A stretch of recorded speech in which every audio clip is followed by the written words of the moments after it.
Dan, like you and Lenny, Marty and I met on the playground too. Third grade, arguing over keep-away rules, like there's any rules in keep-away.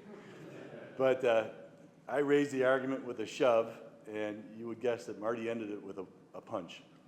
And he was never, ever afraid to express his opinion. Early on, Marty was a consummate teammate. Whether it was B-team basketball, JV football, track, or the 74 state champions, that's where he was so proud. But Marty was always the face of determination and encouragement. He was never afraid to do the hard things. Whatever Marty put his mind to, he was all in. Maybe a humorous example of that is, I don't know if you ever saw Marty pole vault before. And I think he's the single reason they stopped doing it. Watching him pole vault was truly frightening and difficult to unseat. He would recklessly sprint towards the pit. He would bend the pole till breaking with no fear of self-harm, and where he landed, who knows? It was rarely in the pit. And kind of wish Mr. Popson was here to hear that. He could probably.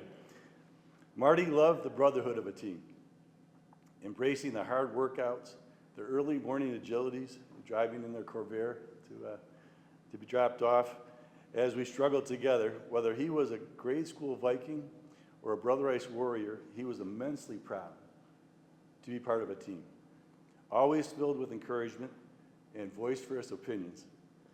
If you were on Marty's team, you truly were a fellow brother in the cause. He truly was a teammate for life. It was decades after high school.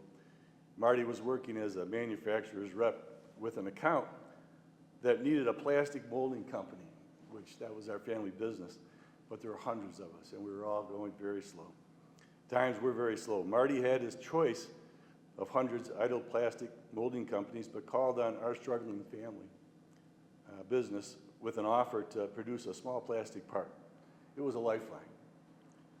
From an encouraging teammate, helping to keep our doors open, and me and my family and my brothers will always be grateful for what Marty did. One of Marty's characteristics I admired most was the courage of his convictions. Yeah, we may not agree with his convictions or the way he expressed them, but you had to admire that he did. He had the courage. It never bothered him what other people thought about him. He would come out and he would just say what was on his mind. I think he got that from his father too.